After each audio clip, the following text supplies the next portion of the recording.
Comment devez-vous réagir lorsque vous recevez un commandement de payer visant la clause résolutoire?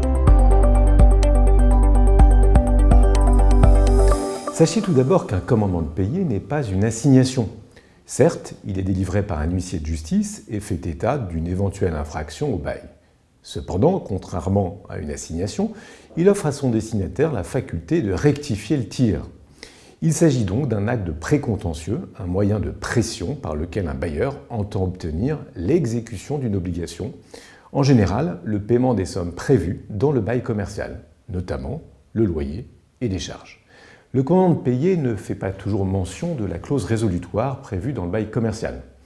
S'il ne la vise pas, il a la valeur d'un courrier valant simple mise en demeure. S'il vise la clause résolutoire, il convient de réagir au plus vite. En effet, la clause résolutoire prévue au bail organise sa résiliation de plein droit en cas de manquement du preneur à l'une de ses obligations. Cette clause résolutoire est prévue dans la plupart des baux commerciaux.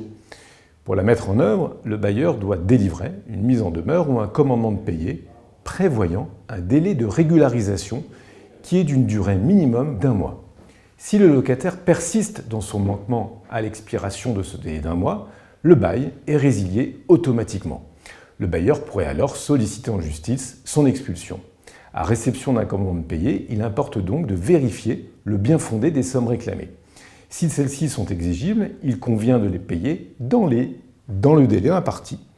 Si les causes du commandement sont contestables, au motif par exemple qu'elles seraient liées à des périodes de fermeture administrative liées à la crise sanitaire, il conviendrait d'inviter le bailleur, par courrier, recommandé avec demande d'avis de réception, à renoncer aux effets du commandement. À défaut de renonciation rapide du bailleur, il est recommandé de saisir le juge. Le locataire bénéficie de plusieurs options. Il peut agir devant le juge des référés pour obtenir, au visa de l'article 1343-5 du Code civil, la suspension des effets de la clause résolutoire et des délais de paiement.